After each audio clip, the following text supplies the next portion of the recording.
আসসালামু আলাইকুম বন্ধুরা, কেমন আছেন? আশা করি ভালো আছেন। আমি আল্লাহর তো ভালো আছি বন্ধুরা। এই তো আজকে এই যে বৃষ্টি পড়ে, বৃষ্টির দিনে আসলে মাছ ভাজা খেতে অনেক মজা। এই তো মরিচের গুঁড়া, হলুদের গুঁড়ো, লবণ, একটু জিরার গুঁড়া, ধনিয়ার গুঁড়া, আর এটা হচ্ছে মেঘনা নদীর ঝাটকা মাছ। এটা রেখে দিয়েছিলাম, একটু লেবু লেবু দিয়ে দিচ্ছি।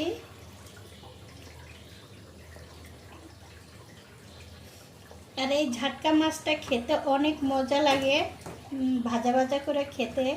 এটা হচ্ছে মেঘনা নদীর, যেহেতু আমরা চাঁদপুরের মানুষ, আসলে এই মাছটা খেতে আমাদের অনেক পছন্দ।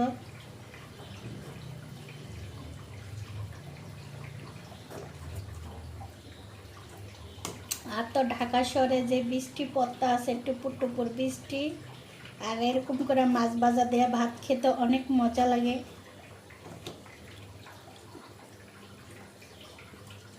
ভাত লাগে না, কিন্তু মাছটা এমনিতেই কড়া করে ভেজে খেতে অনেক মজা লাগে।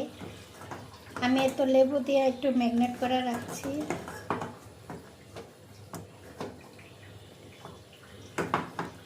এত বন্ধুরা, আসলে মাছটা এখনো ইয়ে করা আছে, এতে এখন আমি, কারণ আমার কিচেন রুমটা খুবই ছোট।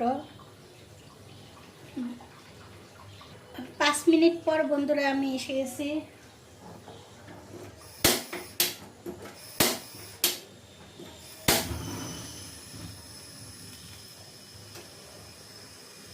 বন্ধুরা আমার তো 5 মিনিট ইয়ে হয়ে গেছে। আমি এখন তেল দিয়ে দিচ্ছি। আর মাছ ভাজার ভিতরে একটু ওই যে মরিচের গুঁড়া দিলে না, এটা অনেক ঝাঁজ বের। আর পাশে আমি ভাত বসিয়ে দিছি।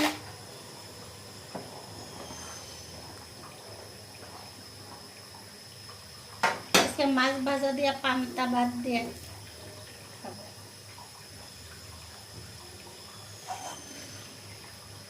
দিয়ে দিচ্ছি মাছটা।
একটু মরিচের গুঁড়া দিলে আসলে ওটা কালো হয়ে যায়।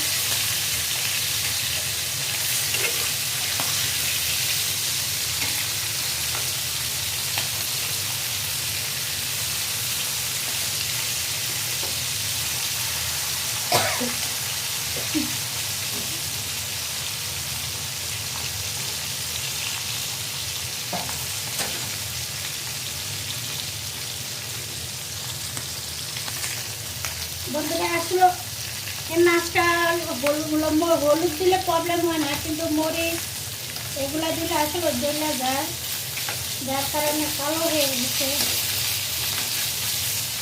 আর যে যেখান থেকে দেখছেন আমার ভিডিওটা লাইক করুন, শেয়ার করে দিন। আর আপনারা সাবস্ক্রাইব করে সাবস্ক্রাইবটা উঠিয়ে এলাম, আসলে এটা খুব খারাপ জিনিস। আমি তো কেউ সাবস্ক্রাইব উঠাই না ভাই, এত সচেতন করলে তো হবে না। এমনিতেই আমি পিছিয়ে আছি, আমার 1000 ওভার হয়ে গেছে, কিন্তু আমার মনিটাইজার এখনো হয় না।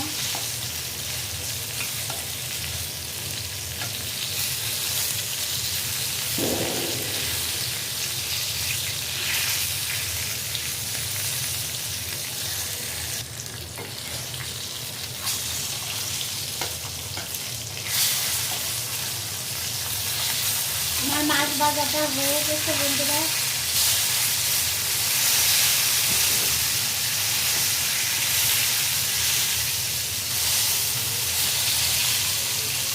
মাছটা একটু দেখতে দেখতে দিতে হবে, কারণ মাছটা যদি কাঁচা থাকে সেটা আবার ভালো লাগবে না।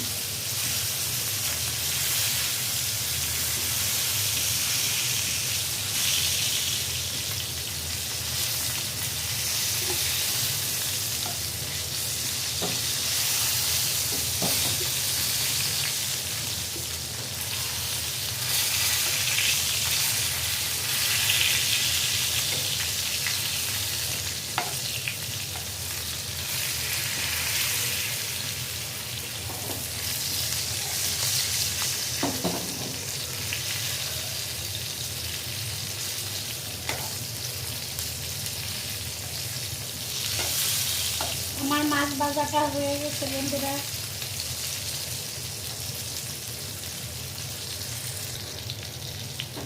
বন্ধুরা আমার মাছ ভাজাটা হয়ে গেছে।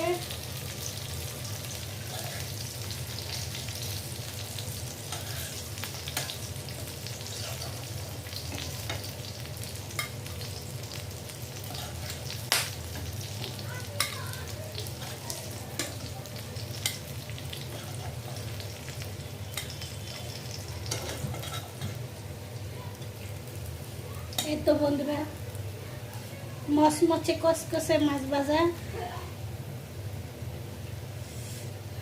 আর এটা এখন পান্তা ভাত দিয়ে দেবো।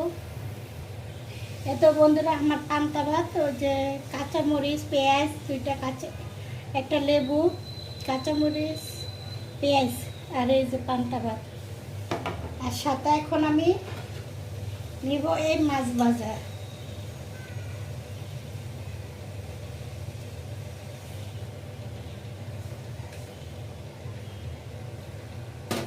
হয়ে গেছে আমার এই ঠান্ডা ঠান্ডা পান্তা ইলিশ। পান্তা ইলিশ বললে হবে না, ইলিশ মাছের বাচ্চা। এই তো লাইক কমেন্ট শেয়ার করে দিন। আল্লাহ হাফেজ।